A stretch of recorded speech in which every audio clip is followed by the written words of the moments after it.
Hello, friends, and welcome to Worldbuild with Us, the podcast where we create fantastical worlds with help from you, our listener. My name is Rob Hilferty, and I'm here with my co-hosts Daniel Quinn and Courtney Staples. On today's episode, we have another patron prompt coming to us from Jay, longtime patron. Jay, good to see you. Good to hear from you. And before we get into that, remember that if you want us to build your world, you can always go to our website, worldbuildwithus.com, click the link, follow the instructions, and within a reasonable amount of time, we'll be building your world. If you want to follow us on social media, skip that for now. Go straight to our Discord where you'll be able to talk to us directly.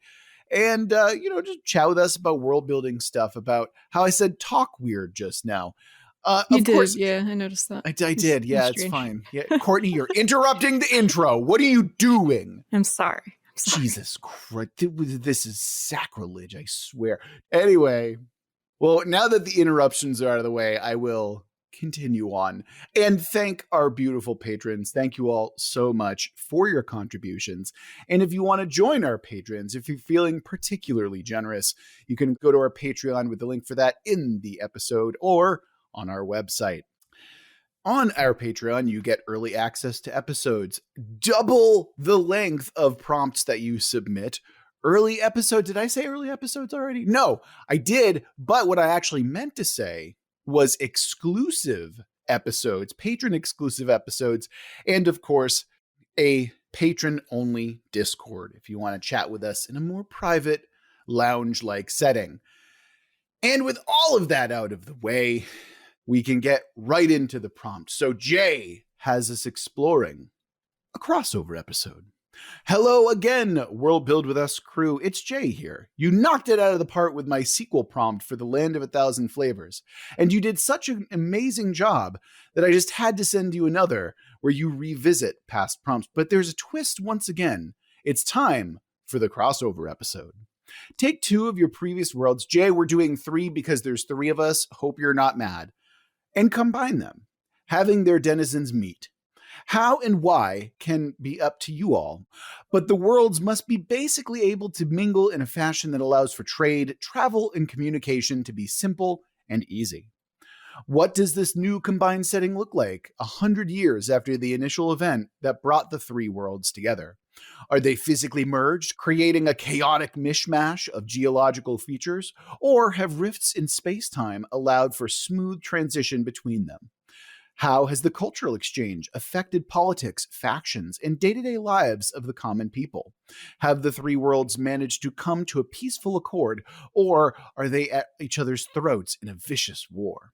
Well, you're free to use any of your past worlds. You gain brownie points with me if you bring back the flying werewolf pirates from the Sky of a Thousand Lands. Thank you again so much for the amazing podcast, and I look forward to all future episodes. Jay, thank you so much for your kind words, and thank you so much for such a fun and interesting prompt. The tenets, before we truly get into it, tenet number 1. The current time frame of the setting is 100 years after the first contact between the 2 worlds. Number 2, no matter the relations between it's 3, I'm going to say 3, between the 3 worlds, there has been a cultural, material, and informational exchange that has affected how both sides function as a society for better or worse. 3, neither world should have an immediate advantage over the others.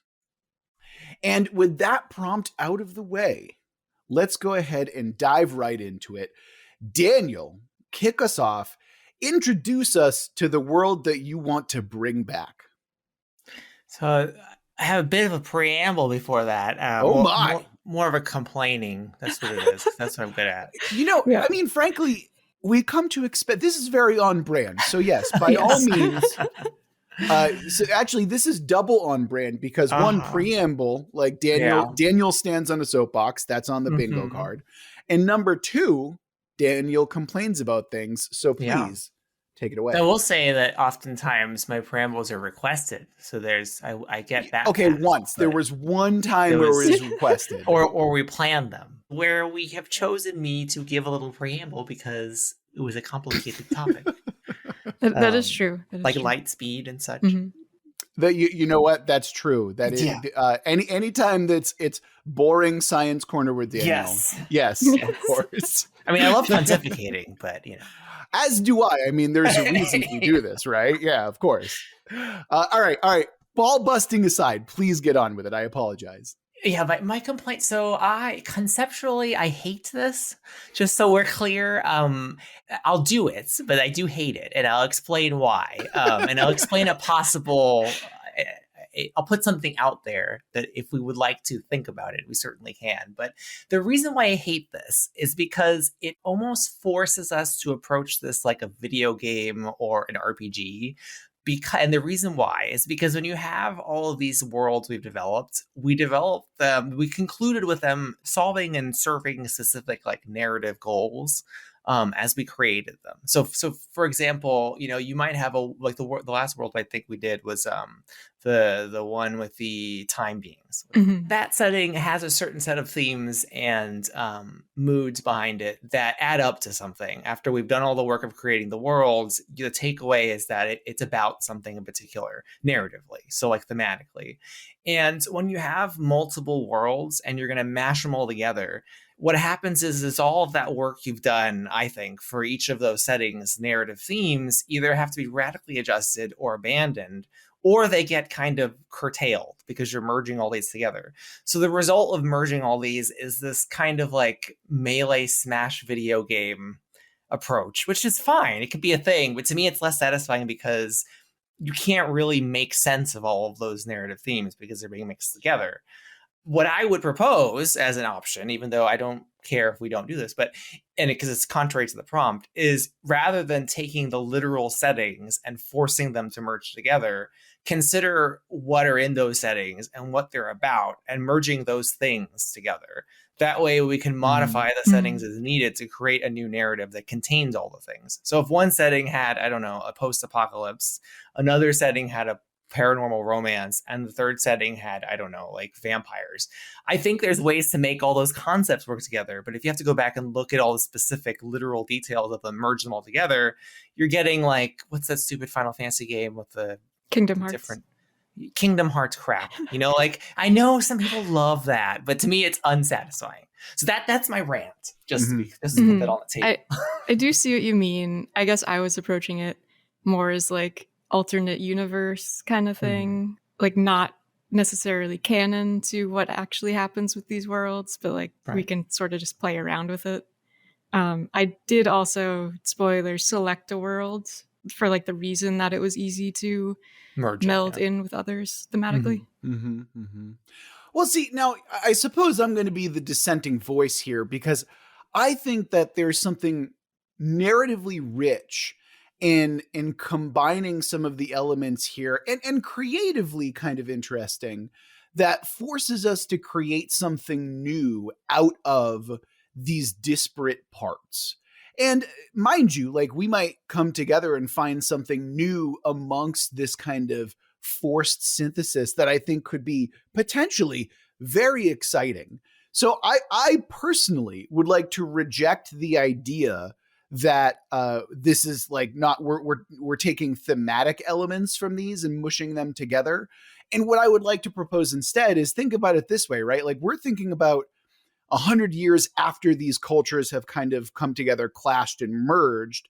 So I think what we can do is we can see this as a springboard or like a kind of fertile creative ground to see where those elements might have merged. I was thinking that like, when we look at the three factions together, there's probably similar thematic elements that we can kind of approach and then have that expressed through a faction or a particular feature within the setting that can work.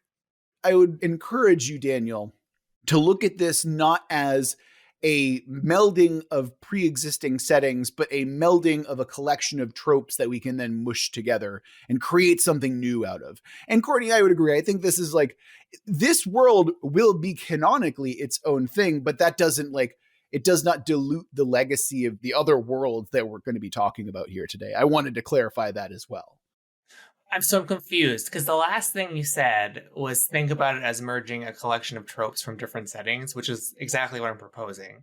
So I'm not sure what I'm reacting to is the idea of taking these literal worlds with all of their baggage and opening magical doorways between them and having them coexist and live together. To me, that's literally merging the settings together, not working with their themes or tropes. No. That's what I'm proposing as well. But like those worlds are expressed as a soup of tropes and themes and ideas. And those are just expressions of those things, right? Like I don't necessarily differentiate those two ideas, you know? So I think what Daniel is more so saying is like not using the details from worlds, but instead the broader ideas, which is not what you're saying. Correct. Yes, I disagree with that fundamentally. I was to clarify that we're saying two different things. Okay. Yeah. Because the last thing you said was what I was proposing. That's why I'm always unclear. Kind of. I'm suggesting that like we use the details, but like try to decouple how you feel about them, like on a personal level. You know what I mean? Like try and see it more as a collection of tropes rather than a hardcore world, even though that's what we're doing. You know what I mean? Yeah. Well, Kingdom Hearts, here we come. Hell the one yes. I've chosen. Kingdom Hearts is good, Daniel. Actually, okay. It's gross. Fucking hot take. Kingdom Hearts 1 is the best Kingdom Hearts. It has the best combat and it has some of the best stuff. Kingdom Hearts 2 is technically better, but realistically the combat's not as good, so it's not as fun to play. And I'll be real with y'all, I stopped playing after that because I wanted 3 and 3 didn't come out until like 20 fucking years later. So I'm just tossing it. Makes me think of those terrible lit RPGs, novels, which are going to be called novels of God. I don't know what you're talking about, Daniel. Like that's too broad of a term at this point for me. Lit RPG is a genre of like novels that's literally takes a MMORPG or some other kind of like game and makes a novel out of it. And I mean, that's terrible writing. Kind of sounds like an isekai as well. The one I had chosen was the one with the fighting groups and what's it called? Episode 109. It was like Mortal Kombat in space, basically. A Battle of 1,000 Suns. Okay. Can you not sound so dejected while you introduce it? Like you sound like a man who's been like crushed. And you're like, all right, I guess I'll do my corporate 9 to 5. Oh, that's exactly what I'm doing. I know. It's so heartbreaking, man. Come on. I think you're talking about Battle of 1,000 Suns. Courtney. Yes, thank you. That's the one. I'm excited about that. Daniel, why did you choose Battle of 1,000 Suns? I just thought it was like very visually simple to think about. You know, you had, I don't remember if it was interplanetary, but we had a bunch of different fighting groups. They had to fight in different kind of styles, whether it was with spaceships or hand to hand. And I think they had like some ultra villain who was trying to orchestrate the overall battle in either the sun or in some mega location. I believe it was the sun. I'm pretty sure that they had to like continue to fight to make sure that the sun kept burning. If that's correct? I think so. I think so. It sounds right. Yeah. I mean, that's a fun one. I think that's also a pretty smart choice because thematically that's fairly open to interpretation and fairly open to like a good smushing. Plus you chose the fighting games. So that's where crossovers are rife to exist. So yeah, you've opened yourself to a Super Smash Brothers or a Marvel versus Capcom or a Marvel versus SNK or Blaze Blue cross tag battle if you want to go real fucking niche with it. But I appreciate it. It's a good idea. It's a good start. And what's interesting is that it actually allows for me to have a pretty proper segue here because I didn't go fighting game, but I came pretty damn close because I chose our Wuxia Tower setting, which we did way back with C.R. Rowenson. Big shout out to Clark. How you doing, bud? Hope you're doing well. And I was like, I liked the fact that like we ended that series on what was essentially a cliffhanger where they get to the open tower and they see the kind of vast expanse and all of a sudden their world has changed and expanded. And I'm like, I mean, thematically appropriate. This suddenly this shift in perspective means that we now get to combine the other two worlds that we're talking about here. And it has all this fun, like wuxia energy, tons of adventure, tons of excitement. And I just didn't think that Wuxia Tower got enough love. So I wanted to come back to it. Yeah. And I did not participate in the recording of that one. So my memory of it is extremely limited. Oh, were you not in that one? In the No, it was two-shot? just No, us. It no. was you, Clark, and I. We did that one. Oh, that's right. Yeah. That one was cool. Thank you, Daniel. It was really cool. I think Yeah, it's like yeah. full of like fun, campy action, and like the setting itself was so wild and interesting. And again, for me, what really cinched it was that ending that we had where it's like, oh yeah, they open and then there's like the clouds that they see below them, and like this is perfect. This is like a great time for us to like meld all that together. Plus with like Wuxia and like Mortal Kombat, like I feel like that's like chocolate and peanut butter, man. So we've got like a solid, creamy, adventurous foundation. Courtney, drop a couple of like drops of baby blood in there and tell us your world. What are we combining with our Wuxia and fighting game setting that we've got going on? I did actually specifically go for something that was not horrifically depressing. Because for some All right, reason, everyone, press X to doubt simultaneously and you will banish Courtney. It's totally a thing, I swear. So for some reason, you keep accusing me of not liking cute things, which is obviously false. So I ended up... No, wait. What is this slander and libel that you're talking about? I've never claimed that you don't like cute things. I'm just saying that your predilection for gore, horror, and misery outweighs your love of cute things. That's all I'm suggesting. Sometimes. Depends on my mood, I guess. So I ended up going with The Land of 1,000 Dead Dwarves, which we built in episodes 103 and 104. All the way back in July of last year. I do remember that one. That was the one that had the big polyhedron-headed cat, right? Yep. Mm-hmm. Okay, and now it's making sense. Now I see why you chose that one thematically. Yeah. So to summarize, we had created a sort of like Studio Ghibli style transit station that sits beyond an astral sea where people travel between various living realms using food and near-death experiences. And there's also a Cheshire Cat deity-ish thing with an 8-sided die for a head that Rob mentioned, which I'm leaving out a lot here. So I do recommend checking out that series if you have a chance. It's a lot of fun.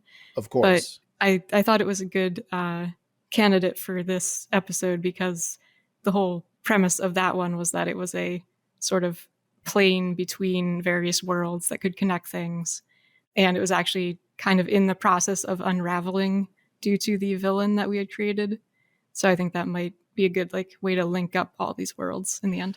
Yeah, that unraveling, like I think, was it a mouse that we made it? Is that it was correct? a rat king who may have also been a dwarf also. Right.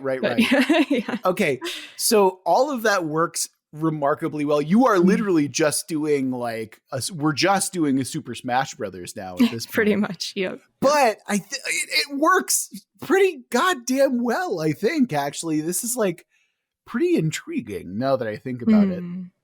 Yeah. So besides narrative ease, Courtney, what drew you to that particular setting anyway? Definitely just the vibe of it. It was, we had a cat with an 8-sided die for a head and a rat king and evil rat beings that were unwinding the yarn of creation. It was just a fun kind of vibe, sort of a bizarre, creative, goofy creation that we came up with. Lots of twee and mischief, which is a good and fun thing. Yeah, I would agree with that. Yeah.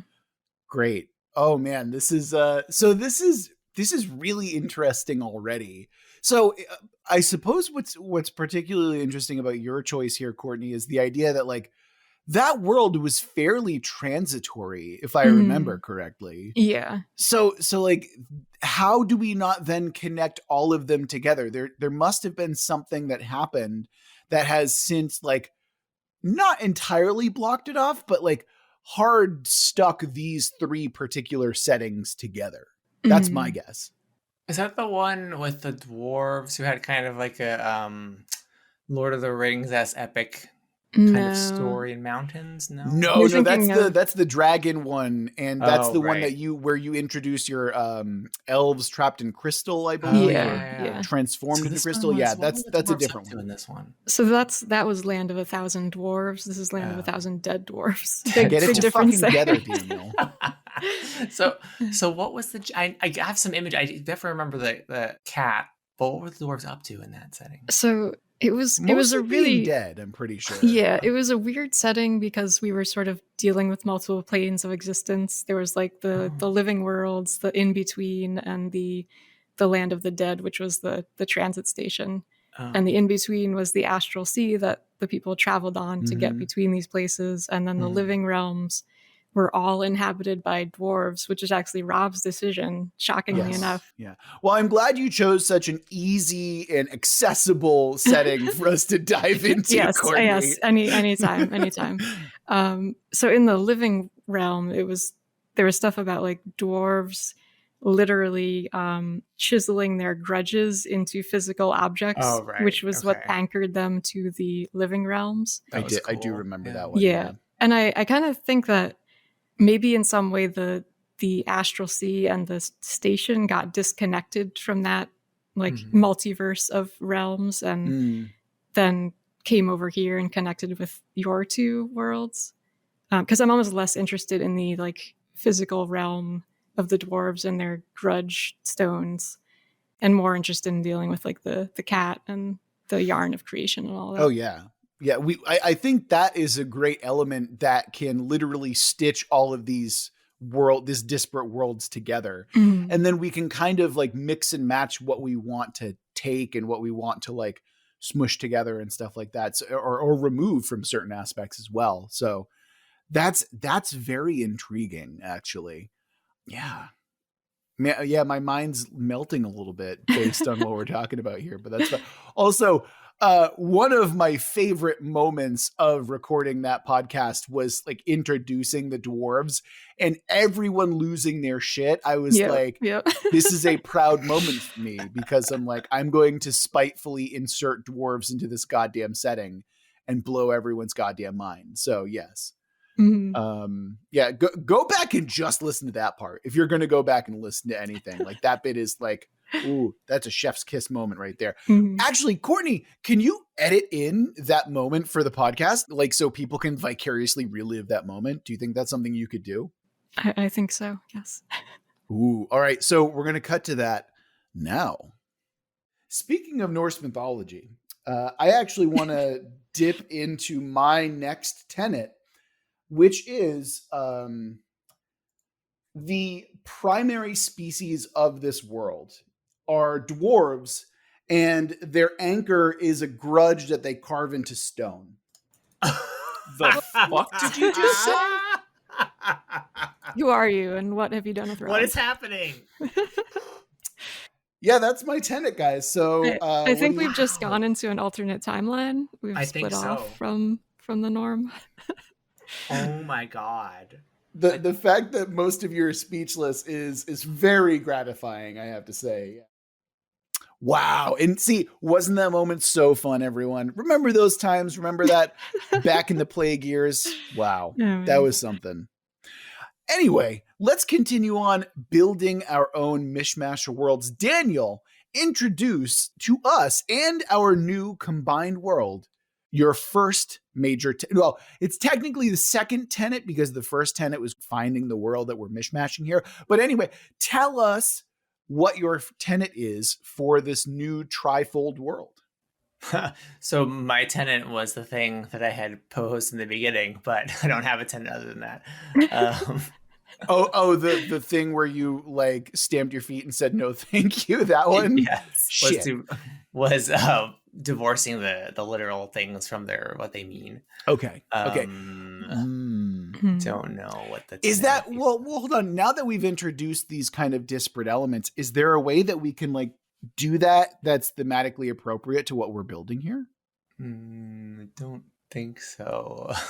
Are you sure about that? Because we've introduced the polyhedron cat and the world unravelers. So like, what the World Unraveler could technically do is literally break down certain aspects of each of these settings to disparate parts, to thematic elements, and then re-stitch them together. So it's all thematically appropriate in world based on the stuff that we've created. Yeah, and actually the cat being in our Dead Dwarves world was it was basically playing with yarn and like creating mishmashes of things, so that also does fit. So we could have our cake and eat it too with the settings that we've created here.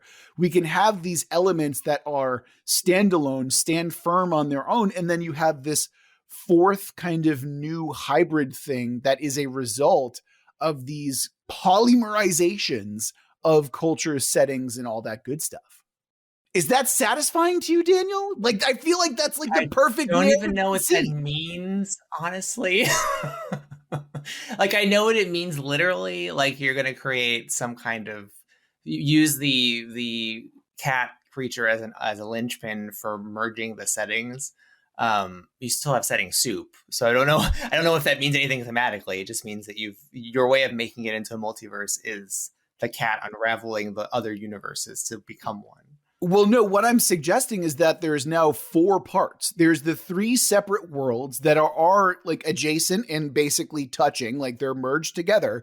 But then the cat is trying to create, you're the cat, Daniel. The cat is trying to unbind and then rebind everything into a new cohesive unit.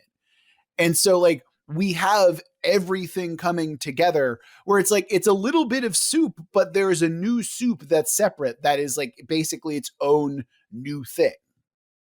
So you're saying the creature from that setting is selecting pieces from the others to make a new setting. Yeah, it's basically what you're trying to do. But we have a narrative conceit for it now. I figured that was the direction that we were going in anyway. Uh-huh. That's what my take was anyway. Well, right, but I want to cement the idea that what's happening is the 3 worlds are still their own separate, unique cultures that are all still together. But okay, let me see if I can try and explain this in a better way. Because I want it to be that the elements are literally being broken down and that there are resistances in those separate worlds to that happening. Like the Wusha Tower don't like the idea that this cat is doing this. And so maybe has formed an alliance with our Mortal Kombat setting to prevent this from happening. Maybe what binds these three worlds together are the idea that they want to maintain their core identities, that they in some way have banded together and created, ironically, a new culture out of this conflict that's arisen from this cosmic cat. Yeah, I mean, I think that can work mechanically. I don't think that divorces any themes from any of the settings. Like, I think we're still like taking the literal settings and some qualities of their plot and characters and making a new setting out of them. And I'm okay with that because we're not going to do it from a thematic point of view. But I don't think that has anything to do with the settings mean in the end of the day. Okay. I mean, we can, I suppose that we can just move on from that point then. But I think that's at least a fun conceit narratively that we can make this all work, right? Yeah, it would work mechanically. Okay. Notice that Daniel said nothing about fun. Just like, yes, Daniel, despite not being actually, Daniel, are you in any way German? Because goddamn, you act like it sometimes. Well, I mean, like, I'm not sold on the idea that this can be meaningful, is what I mean. It doesn't necessarily have to be meaningful. It just has to be fucking fun. And that's where we derive meaning, is from the fun and excitement we create from it. Well, that's what I was saying. It's like we can make a video game out of this, but I don't think we can make a story that is meaningful. That's what I'm trying to say. Oh, I completely disagree with that. I don't think I would ever want to read a novel about this because I'd have to read 3 other novels to make sense of what I'm reading. That's totally acceptable to me. Well, Courtney, why don't you hit us with your second tenet and tell us what we're adding to this world that we've got going on here? All right. Yeah, I wasn't totally sure how to approach our second tenets, but basically mine is that given that food had played such a huge role in the Land of a Thousand Dead Dwarves, and it had these magical properties, I'm going to say that the magical properties now exist in this combined world's food. Like we were just talking about in our November patron exclusive Aphathounge episode. The plug is insane. Yeah. The skills are off the charts. It would be fun to have, different creatures and ingredients lead to different magical effects when you eat the food. And I didn't want to define this too much beforehand because I wanted to see what you guys had brought for your settings. But now that we have those laid out, I'm trying to think. I don't think we had any food-related stuff from Battle of a Thousand Suns. I think that was all just punching. Actually, we very demonstrably made it so it was more than just punching. It was also like there was like racing in there as well. Yeah, true. And there were other forms of competition. There's starfighting, I think. Yeah. Daniel added in starfighting. That's correct. Yep. So, I mean, we can technically toss in like a cooking competition here. I'm thinking of a video game that I haven't really played. I tried it as a demo at like PAX East years ago, but Battle Chef Brigade. I remember that as well. Yeah. It was a game where you part of it was, going out and killing creatures and collecting ingredients from the wild. And then the other part was like a cooking competition where you kind of fought another chef by way of cooking stuff using the ingredients that you had found. Oh, yeah. Absolutely. Mm-hmm. Yeah. And this segues beautifully with my Wuxia Tower tenet, which is I did something similar to you, Courtney, where I took one of the things that I found really compelling about the setting I wanted to introduce.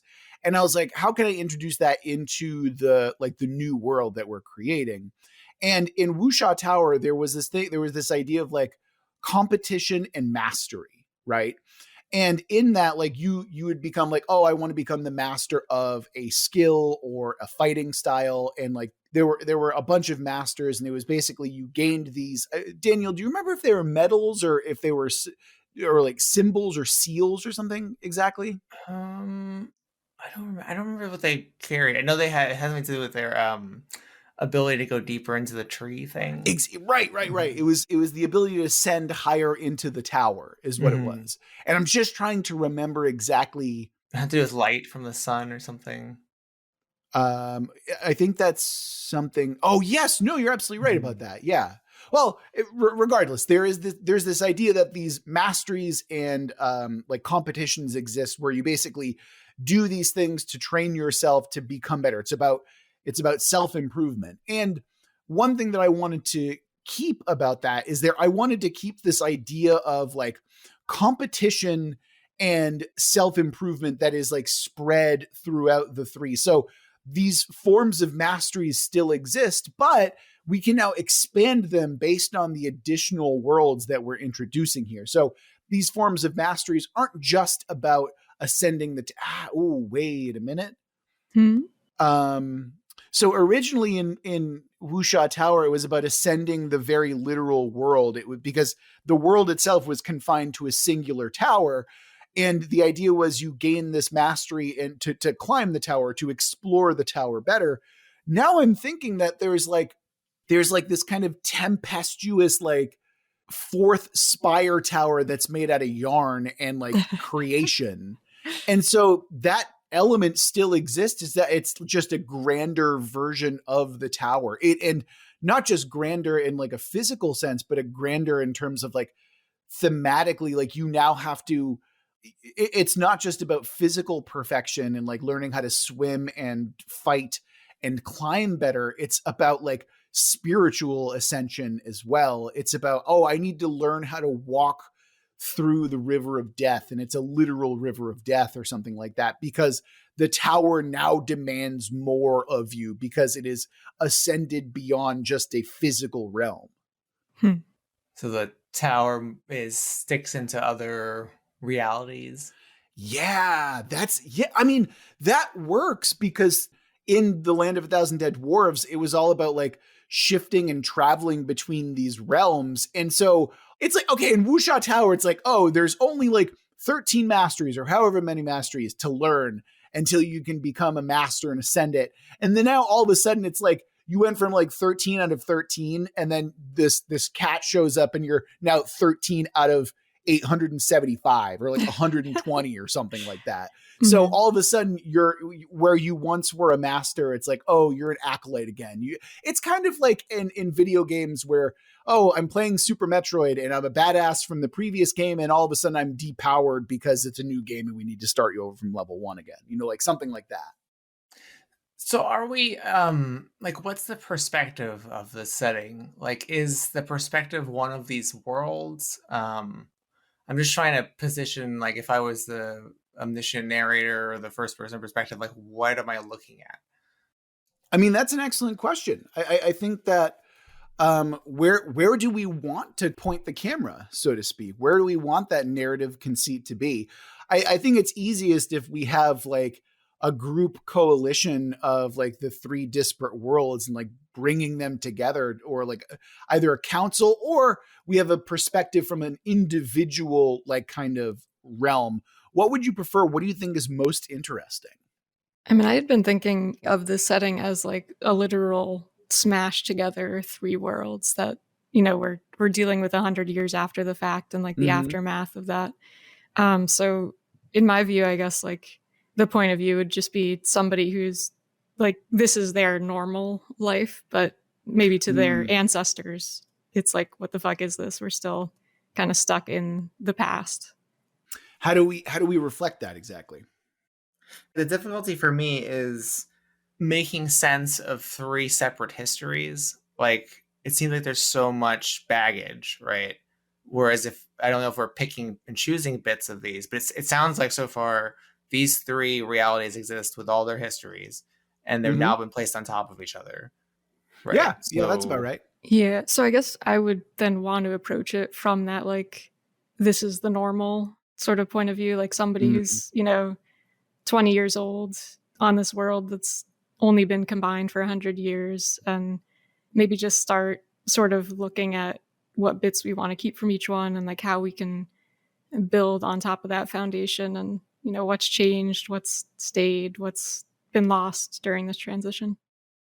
The problem for me is like, I don't know what these things mean when they're mixed together, right, anymore. So like when I approach any of the world build stuff we do, I try to think about like, what does this mean within its genre or whatever. And so everything I add will contribute towards that. So like if it's, say, a vampire setting and it's dreary, I try to think towards like the gloom or the despair, whatever's at play in the conflict. I have no idea what the conflict is here. There's just a bunch of painted aspects, All right. So, well, I don't want you to be like unenthused. So like maybe what we do is, and maybe admittedly, maybe I was a bit too quick to dismiss like your kind of tenet that you wanted to introduce and like make it like more thematic. So, but I don't want to like immediately 100% give up on that tenet from Jay. So like, what would you propose as like kind of a counter argument, Daniel, or like some kind of a concession or like something like that? So I'm thinking, because the settings have particularly weird stuff in them that I like. So I like the idea of serendipity. Like you mix things together and some weird stuff happens, like in general.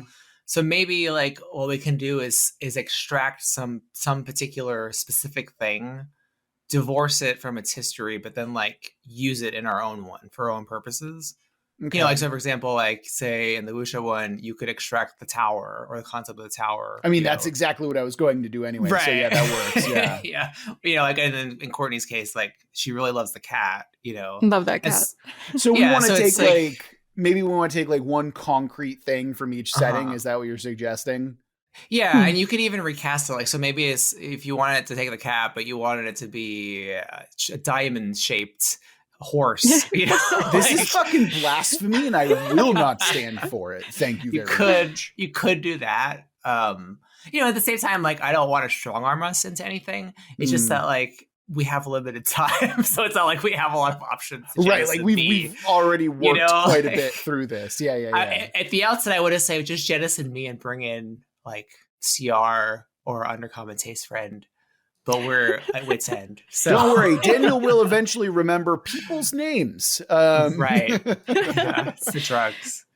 I do like that idea. It's kind of it keeps us from having to get too in the weeds as far as like what exactly we're carrying over and what like thousands of different facets of these settings that would need to kind of commingle. And I guess we could still work in our, like, Rob, you and I, we had tenets around, like, mine was the food one. So we could still have, like, magical food, and we could still keep your, like, self-improvement, self-mastery kind of. Well, I was more interested in the idea of, like, keeping the idea of, like, self-mastery through competition, like, kind of like a self-competition type thing. You know what I mean? Mm-hmm. Yeah. So, I mean, like, yeah, I mean, those tenets still work technically. And mind you, like, I would have loved nothing more than to like work through the fiddly bits of like how to mash all of these different points together. But for the sake of brevity and for the sake of cohesion, why don't we go ahead and roll with that idea then? Like I want to keep the concept of the tower being a major part of it. It might not be the entirety of it, but I love the idea of like a massive tower that is the world, essentially, or like at least most of the world. I find that concept kind of fascinating, especially if we're keeping the kind of the cat deity from Courtney's chosen setting. Is the tower just a giant cat tower? I mean, kind of, right? But I think if we add in like the cat, it allows us to wrap the whole tower in a kind of like weird spiritual kind of matter, and I mean that like in you can literally now wrap planes of death around it, and you know, kind of like astral planes and stuff like that. So it allows for this kind of level up to the tower. Like this unlocks new mastery. It's basically DLC or like opening up to a new area. And it's like, oh, your max level got increased, so now you have to go and master these other things, you know? So it does allow for an expansion of the previous idea that I do appreciate. So I'll keep the shape of the tower and everything. Daniel, what do you want to keep from your Mortal Kombat world setting? I think what I could insert is they had a sense of urgency. They had a sense of urgency, I guess, in defeating that bad guy. So what I might bring into this one is a kind of a countdown. So something terrible will happen in a certain length of time unless it's averted. So it's like a clock. Oh, okay. So we want to keep like kind of let's be more specific and more direct when it comes to that, right? Because in that setting, it was about the sun literally going out and like feeding heroes into it, right? Oh, so maybe whatever is the power source or the core of this tower is going to go out. Yeah. Oh, okay. Could it possibly be the ocean at the core of it? Because we made the ocean core a big part of it before. And so now I just imagine like you have like heroes basically being burned in the ocean, like Viking style, but it's like to keep the ocean going, to keep the core kind of pulsating and stuff like that. Yeah. So like maybe if the ocean's the core of the thing, maybe that's being diminished at a certain deadline. Okay. I like that idea because it means that like the oceans are receding, and that is more terrifying for some reason to me, like that. Oh, our oceans are just gone now, you know, like, and the only way to do it is to feed it like hero blood, basically. And that to me, okay, that's pretty dope actually. And I like the kind of mixture, the combination that's happening there as well. So Courtney, are we in fact keeping the cat, or did you want to keep something else beside? Because you already have the food, that's awesome, but specifically the cat, or what's going on? What's your addition here? I think specifically the cat, it's like one of the stronger images from that setting for me. And I do like the idea of this like chaos creature roaming around this tower, like running around, fucking stuff up. I think it's like a fun thing to have included. Okay. And terrifying. I mean, like it's a literal god being, you know, like a little scary. Okay. So if we're doing that, if we're keeping the literal physical cat god, is that a separate celestial entity from the tower itself? Because that to me adds a layer of kind of like religiosity or spirituality that might be really interesting, like kind of these waxing and waning opposing spiritual forces. So like there's the tower itself, and then there's like the cat, and the cat could be seen as like the devil basically, or vice versa. You know, like I think that there could be kind of some kind of interesting spiritual play between the tower and the cat itself. Yeah, I like the idea of the spiritual play, although I kind of want to keep the cat like as interacting with the tower in its natural state. I guess I want to keep it simple, and in that way I don't want to like overcomplicate things by having like a billion planes of existence and stuff. So. Oh no, I'm totally fine with that. I'm not Okay. suggesting that this is like some kind of like beyonder level like celestial deity. Like, Okay. It is still very much a physical force on the tower itself, but like there's this idea that when people look at this thing and they look at the tower, those are basically the two deities at play here. Yeah, it's almost like the tower is this like signal of order and like stability, and then the cat is this chaos mischief thing. Okay, since we're going like completely off the rails here, not completely, but since we're going slightly off the rails, can we also have it so the cat is capable of unraveling things as well? Speaking of cats. Yeah. Oh, you heard me talking about you? Is that what's happening? But no, like I like the idea like that these threads of existence still are here, and the cat just so happens to be able to manipulate them. Like in the original setting, we had it so the rats were doing that. Yeah. But I like this idea that the cat now has the ability to do that, and that's what's doing it. Yeah, I think that works because in the original it was like the rats were unwinding, but the cat was also like playing with it and kind of making stuff out of that yarn. So I think it was still definitely interacting with it in some way. So okay.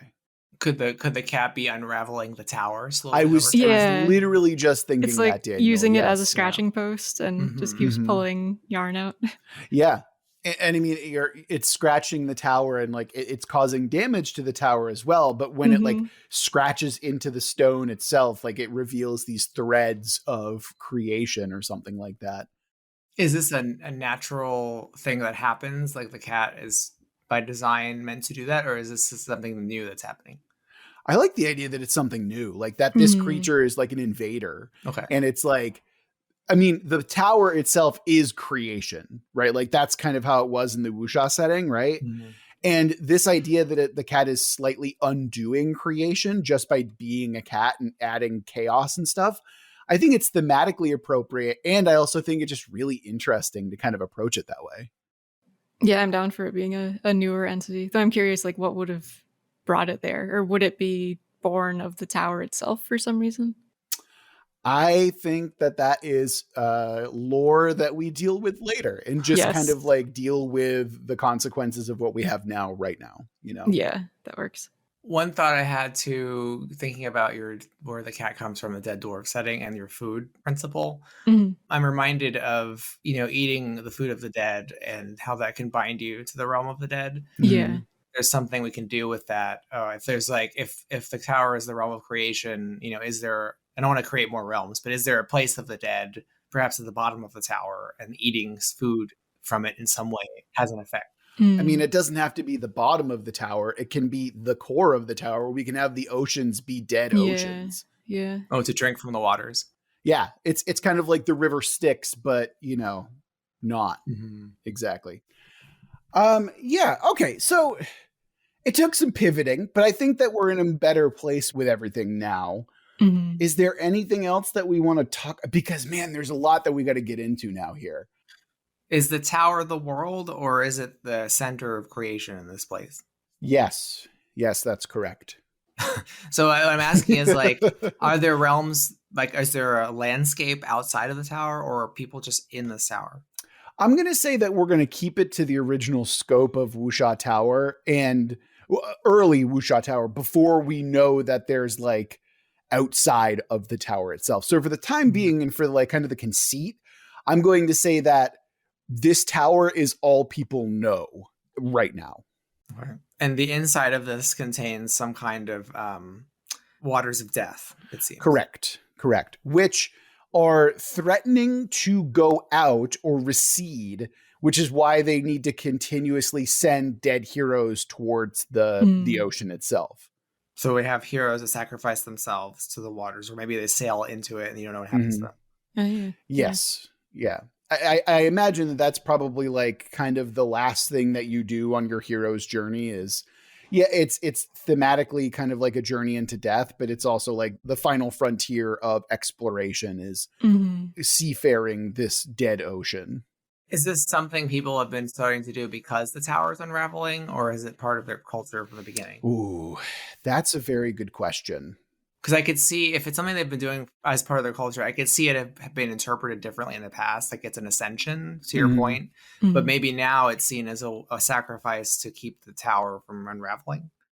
Yeah, maybe it's like, maybe because the cat is there, the nature of the ocean has changed, or it's like deteriorating faster than it was before. So more interesting. sacrifices are needed, or maybe a different kind of sacrifice. Okay, idea. So because this cat causes damage to the tower itself, the tower self-repairs, right? But by doing so, it drinks from the waters of the dead. So because this cat is there causing damage to creation itself, it basically requires more soul stuff to replenish it. And naturally, this is like, you'd have a full ocean, no problem. Like nothing is really capable of doing enough damage to the tower consistently enough where this is an issue. But because we now have this kind of chaos cat god, it's now like throwing that previously established balance out of whack. Ooh, I'm also seeing if say like at the beginning, before this was a problem, the ocean inside was kind of like, like one of those beautiful elven oceans with a golden sunset. As now it's getting bad, so things are receding and the oceans are getting smaller, and it's revealing ocean floor, which I can imagine being this horrific landscape you have to travel through to get to the ocean to put yourself on sail. That's cool. You're creating like a weird dungeon that's just like a bunch of shipwrecks as well. Yeah, that's really cool. Yeah, I can support that as well. And remember that we had the ocean in the Wusha Tower like kind of glow with an energy, and it would ebb and flow with magical energy. And I still think that we can keep that element as well and still have everything that we're kind of dealing with here. Yeah. And also to bring in more from the Battle of a Thousand Suns, Daniel, and also kind of tying in like the idea of self-mastery is I imagine that groups in this tower would be sending like their strongest warriors or their brightest scholars into this to try to solve the issue. So like they're constantly kind of training and pushing people out who are like the best at what they do. Maybe there's even a tournament that's held on an annual basis or something like that, where it's like, the champion's the one who gets the like honor of like trying to fend off or fight this kind of like specific thing. And then it's like, I'm not sure, but like the element is there. I think we can still keep the fighting tournament aspect of it and have it be thematically appropriate to both Wusha Tower and Battle of a Thousand Suns. I could see perhaps there's many different sort of realm spaces on this tower, right? Different regions. And perhaps there's one main entrance to this ocean, and it has some kind of like ritual or riddle to get past, like some challenge. And so you send everyone from all these regions to, normally you would send them to compete, to send the best hero through to ascend. But in this case, you're sending the best hero through to help combat what's happening on the other side. Okay. I love that idea. Here's what we can do with it. So once per year, this the tide like ebbs to the point where a gate opens, or like something, some kind of natural like opening opens. And so it's a race. So all of the champions, they're fighting against each other, but they're also fighting against the tower itself to get to that point, right? Yeah, like a cave opens up in the ocean. Something like that. Yeah, exactly. Exactly right. And then so that way we have the tournament aspect, we have like the self-mastery aspect, we have all of these elements really coming together, and that's really fucking dope. So yeah, I'm a big fan of that. With the ebb and flow idea, like a few minutes back, I was kind of thinking of the tower as a hourglass where it's like kind of turning and things inside are shifting, and that's why the sacrifices have to be made to like keep the balance. So I'm wondering if that idea can work there, where it's like there's some component of it where the ocean is like shifting around inside of the tower. So it's both depleting and shifting. And when it shifts a certain way, that's when this is revealed. And then they have like a limited amount of time to get in there and do what they need to do. Okay. Yes. I very much appreciate that. Here's what I would also like to do. One, we can tie it to like a lunar cycle, because why not? Like those are cool. And two, I like the idea that maybe the entrance shifts every year. So it's like never clear. It's always clear when it's going to happen, but never clear as to where it's going to happen. So that's why it's always a mad scramble that you can't really prepare entirely for. it's not like a faction can fight and like maintain control over this gate area because that area shifts every year. How do we feel about that? I like it. Yeah, I like that. That imitates the hourglass. Mm-hmm. Yes, I completely agree. And maybe it could be like, oh, I don't know, maybe it's like a big whirlpool or something like that. And like that, like it's a whirlpool to the ocean floor that also opens up to a greater area or something like that. I don't know. I'm just spitballing here now. I mean, I think the idea of a newly revealed landscape that makes it even harder to get to the. I don't know if the landscape is like after the doorway or before, because I don't know. Is the climax of the challenge getting to the door, or is it what happens beyond? It seems like it's getting to the door because normally that's what it would be. Yeah, maybe that's what it is. It's like getting to the door. It's like a mad scramble to get to it. And, you know, like the first one through or something like that, you know? The first half of the story seems to be like the challenge getting to the door. And then the other half seems to be like what happens beyond. You know? Yeah. All right. I feel like we're in a really good place with this. Like the thematic elements that we're tying together, everything that we're tying together is really working for me. I feel like we can stop and, well, we need to stop, obviously, because we've been going for a while now, but we need to do a wrap up, a rewind, a summary of our tenets, and then we can roll for the twist and go from there. How's that sound? That works for me. Excellent. Daniel, you ready? Yeah. All right. So our first tenet, which was to reveal which setting we're drawing from. Daniel, which setting did you choose to draw from? This was the fighting tournament people from episode 109, I think. Battle of 1,000 Suns. Thank you, Courtney. Yeah. Thank you for keeping this on brand. I appreciate that. Yep. And speaking of, mine was Wusha Tower, one of the rare non-thousanded something. And I attribute that to Clark. Thank you, Clark, for allowing me to name things that aren't after 1,000. But anyway, Wusha Tower is what I chose for mine. And I think that we've thematically appropriately added stuff to that. Daniel, would you say that we've kept, I mean, we have the tournament and everything, so I'd say we nailed that as well, right? Mm-hmm. Yeah. All right. Now, Courtney, what was yours? I went with the Land of 1,000 Dead Dwarves from 103 and 104. Worth listen, I would argue. Yes. You know? Yes. Yep.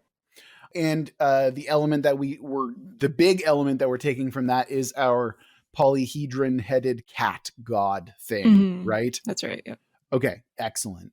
So, second round of tenets. Daniel, your first tenet, which we initially rejected and then came back to and be like, all right, we'll play ball with you, you son of a bitch. Why don't you remind us what that tenet was? This is to, rather than literally merge these settings, we interpret them and take what they are, their concepts, and put them together into a new setting. And frankly, I feel like we've been able to do both. Like, I feel like we've had our cake and eaten it too, considering that we've stolen concrete things that we're mashing together here. So I'm still happy that we're fulfilling all of the needs of Jay. I mean, not all of them, but at least the ones that are World Build with Us related. Yep. Okay. My second tenet. Oh, actually, Courtney, I think you went next with this one. So yeah, why don't you tell us your tenet here? That was basically in Land of 1,000 Dead Dwarves, food played a really big role. So I wanted magical food to have a role in this setting. So like ingesting different ingredients in different forms can give you different effects and powers and whatnot. I feel like we can definitely explore that, Do that more. Mm-hmm. Is that something that would be best left for like factions and whatnot?